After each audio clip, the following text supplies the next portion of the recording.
What's good, you guys? You know who it is, man. It's your boy, Mr. Relentless Lex, and I'm back like I never left this mother. Yes, Sirski. Man, we got a lot of videos to put out today. Y'all stay tuned for all of them. Make sure you clicking, liking, and subscribe. We on the road to 100,000 subs. We at 90,000, bro. We almost there. Like I said, we want that plaque in the background. Yes, Sirski. Let's get to it. Jennifer Lopez revealing Diddy DV'd her. And Diddy's son was servicing Fantasies. Diddy's Fantasies. The son. We got Jennifer Lopez speaking out, bro. Everybody's speaking out now. Everybody's speaking the truth.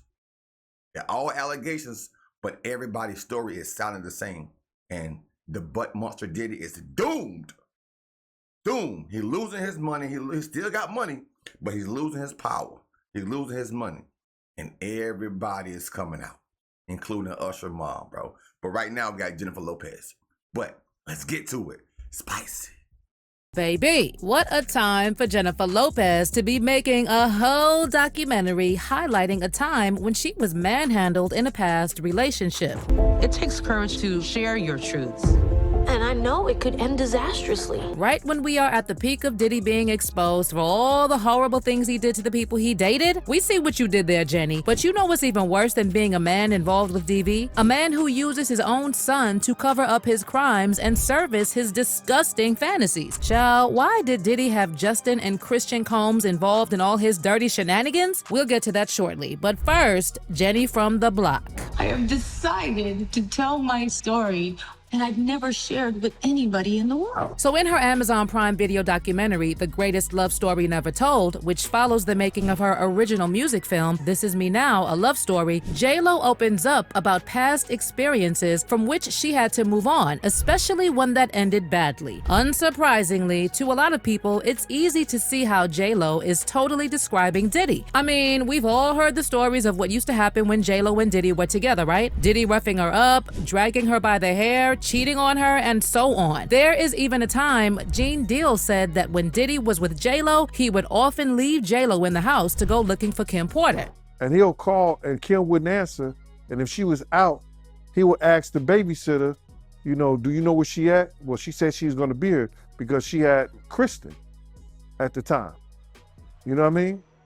So now we go on where Kim is at. And if she was with— Which we all seen the videos when Gene was speaking out and say that Christian may not be Diddy's son. It may be Puffy old homeboy slash, I think, security member. Wolf, I think his name was Wolf. Christian looked just like Wolf. So that's crazy. Sidebar. with somebody, he made it very uncomfortable for that person to be with, using the bodyguard. Gene is also the same person who spilled that Diddy once threatened to rough up Will Smith because Will and Jada were hoping to scoop J-Lo into one of their entanglements. Birthday party that I think either Matt Damien was giving for Ben Affleck. It was just a little gathering. They was at the Four Seasons. Will Smith and his sister and her husband, we were all sitting on this side of the room. Matt Damien, Ben Affleck, Boy, Gene be calling the names, Jennifer Lopez, Puff, Will Smith, and Jada, and it was sitting on the other side of the room. Apparently, Will and Jada started talking to J-Lo suggestively, and according to Gene, Diddy was visibly upset. So he walked up to Will Smith and straight up told him that he felt like he was trying to hook up with J-Lo. Like, Diddy even wanted to punch Will Smith and requested Gene to remain in his vicinity in case he needed protection. He stood up. When he stood up, he walked and did his own some kind of way, like, and then he went like this. You know, like that. I went over towards him. I know to go over there towards him. So I go over towards him. And he said to me, he said, yo, I think Will and Jada is trying to scoop up Jennifer. I want you to stay close because I'm going to snuff him.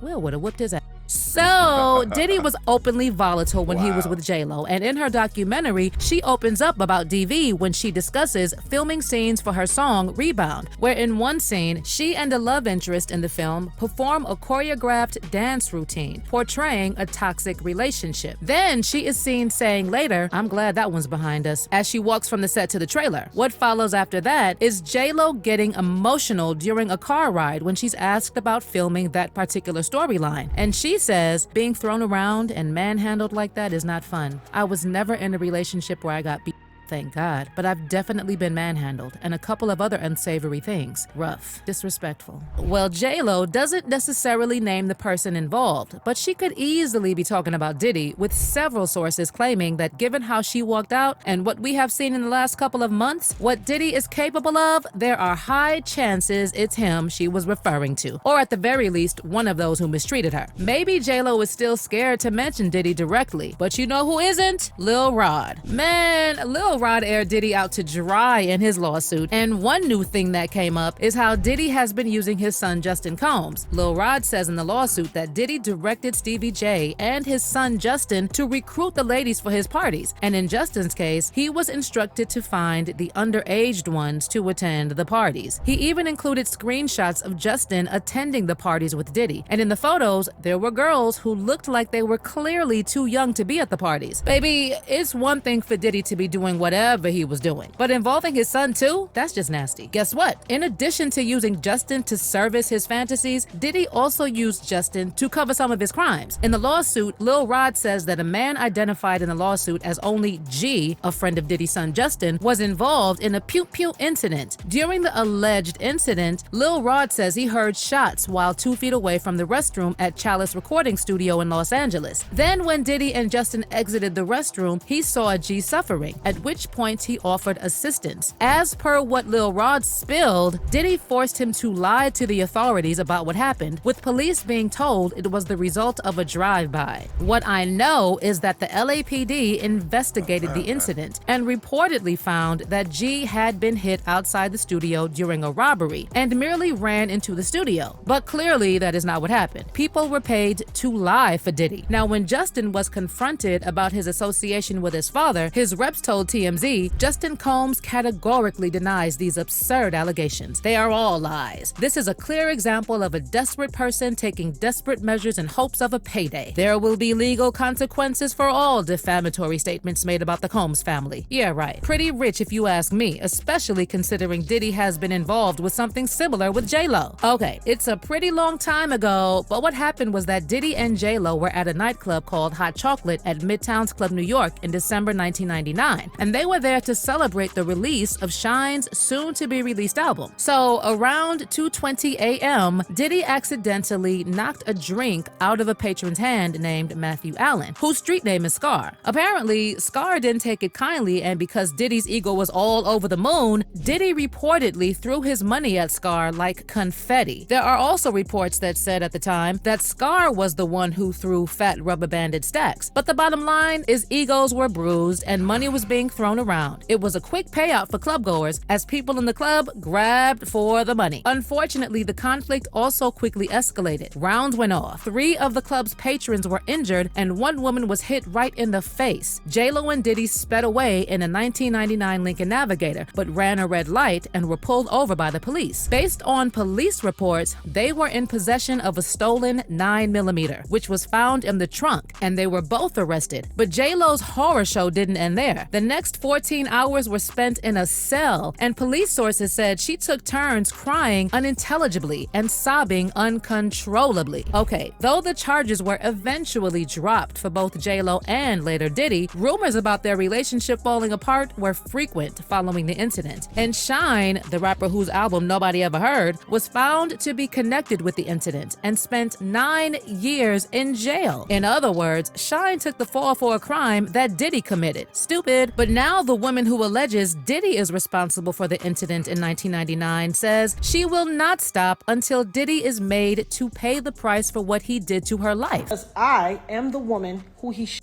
in the face in that 1999, December 27th, 1999, Club New York shooting.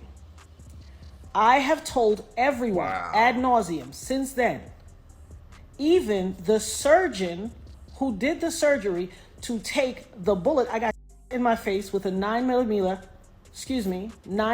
hollow point bullet called a cop killer. I literally have told everyone and never changed what I said. I watched him. I got pow-powed in the face. I watched him fire.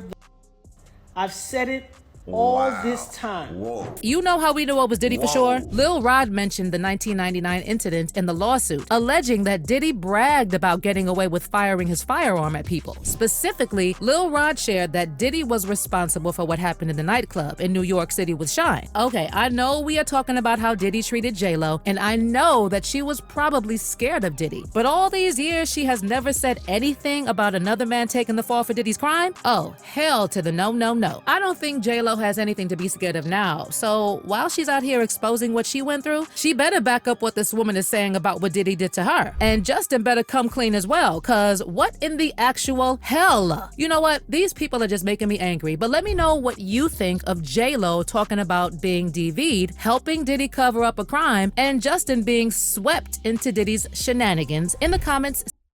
Man, boy, the lady who got shot said it simple and plain. She said she watched him fire the 9mm with hollow point cop killer bullets in there.